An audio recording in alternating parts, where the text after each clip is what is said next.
Welcome to Princess Ninja and Keto. I've been up early. I got up early today. I thought the insulators were coming, but there's been some unfortunate and very upsetting miscommunication.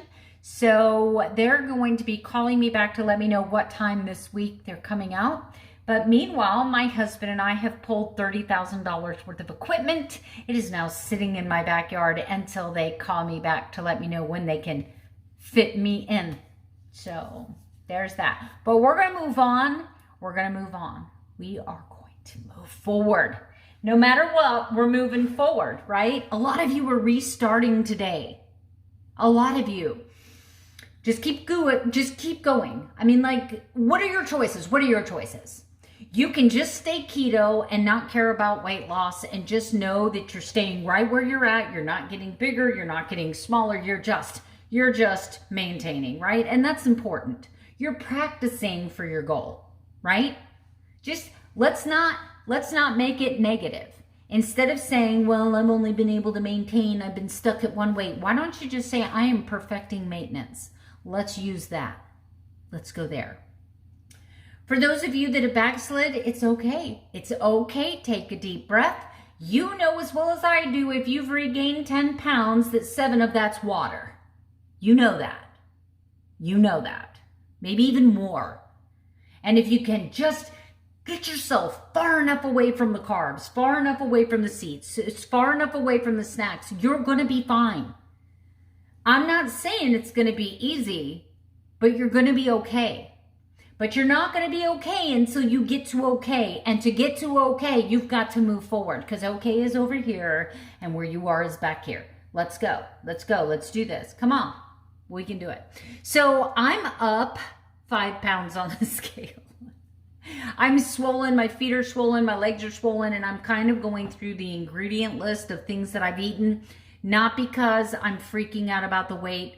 I'm wondering what's causing the inflammatory response. I'm going to go over that real quick. But anyway, so I was 177.2. I haven't seen 177 in a month. So something's going on. The insulation people canceled on me. On Thursday, I have an irrigation contractor coming out. We're going to talk about irrigation for my home. And then I was going to go this week and pick up some winter rye at the feed store. That is a special grass that we plant throughout the winter season here in Florida. Makes our yard soft and green, just brilliant green, just beautiful until around spring when it dies, and then it becomes nutrient for the soil. I am going to start a garden next year, so I'm definitely getting my soil ready to do so. So it's okay. I can just rearrange some things, take care of them today, and then that way, if the insulators call to reschedule, I will be available. There's that. All right. So what am I doing this week? I'm tracking my food this week, and I am limiting dairy. Why am I doing that? Number one, my calories have gotten out of control again. And whether you want to believe it or not, there are some of us where our metabolism is in a place where we do have to watch calories. We have to watch calories. I know for a fact, because I did a calorie reset.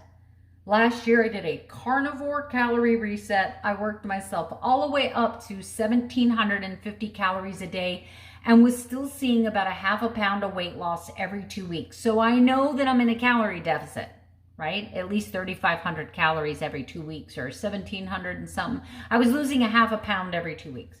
Anyway, so I know 17 is about my maximum, and then anything over that. I gotta be honest, I had 2 days last week where I ate well over 2,000 calories. One day where I ate almost 3,000, right? I had 2 days of lack of sleep. High stress and no sleep. That can cause problems. The production of the hormone cortisol, right, can also cause a spike in insulin. Well, then it can make you crave foods. Anyway, blah, blah, blah, blah. There's a lot that goes along with stress. Now that I'm getting my sleep back, now that I feel like I've got control over my cravings, I'm going back to a streamline, page 4, phase 1, whatever you want to call it, Dr. Westman's End Your Carb Confusion. I'm sticking to the list. I'm limiting dairy, but I'm tracking because it makes me feel better. It makes me feel better. I know that if I stick to the list, it's going to work. But I just want to see where I'm at calorie-wise, and I'm going to start calling that taking my keto temperature. Like our keto for weight loss. I'm taking my keto temperature. What are you really eating, Melanie? And from time to time throughout my journey, I'm going to do that. I'm going to stop and pause, track for a few days, see where I'm at, and then make a plan going forward. Because if you don't know where you are, how do you make a plan for going forward, right? Efficiently anyway. So that's my plan.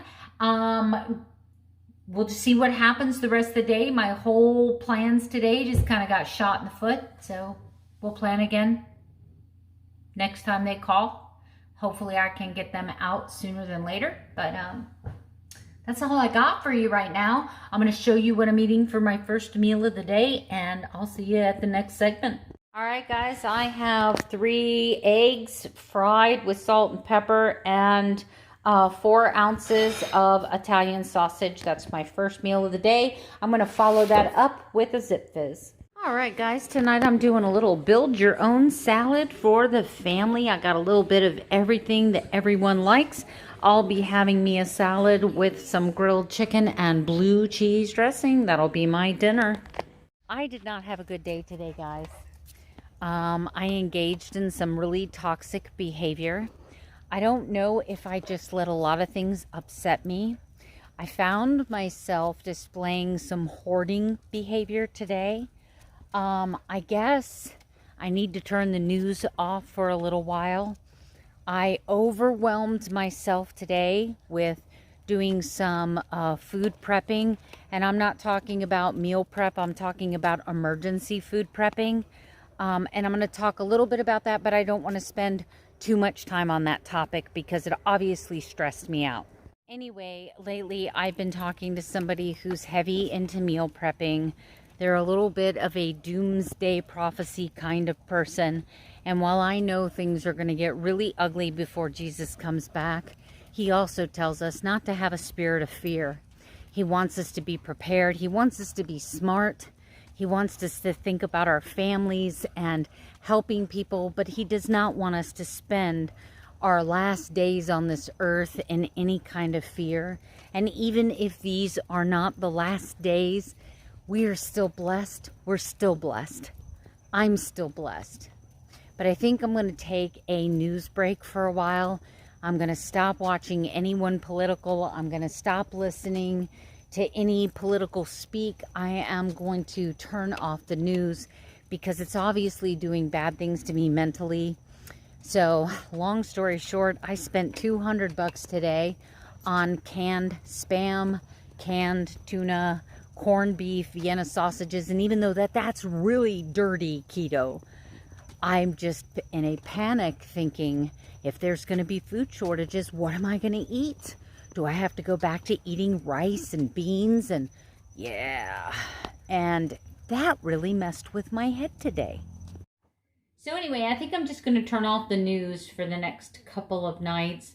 I'm not going to watch any news, and the normal social media influencers that I watch that talk a lot about, prepping for emergencies, that talk a lot about, survival and what plants you can eat. And I'm into all of that. I think I just need to pull myself away for a while. But tomorrow, you guys hold me accountable. I'm going to be 100% accountable. I'm going to track everything, even if I have a bad day like I had today, even if I eat super high calorie like I did today. I'm probably going to gain weight tomorrow, and you know what? That's okay too. That's okay too. It's part of the journey, right? You're not going to have, every day is not going to be perfect. The point of this is to wake up every day and say, okay, this is what I did yesterday. Let's do something different today. If yesterday's not working, do something different today. As embarrassing as it is for me to come to you guys every night, do you know how humbling it is to come to you every night and be like, well, I had a bad day today. Oh, I ate too much today. I feel like I'm constantly confessing my sins. You know what I'm saying? I feel like I'm in a constant confessional. But I think that you seeing this is important because you cannot beat yourself up when you eat too much. You cannot beat yourself up if you don't make your carb goal. You cannot beat yourself. Just tomorrow, start again. Try again. And keep trying till you get it. Right? Not about perfection. It's about persistence, not about perfection. All right, guys, I'll see you tomorrow with another daily vlog. Good night. Sleep tight. Don't let the bed bugs bite.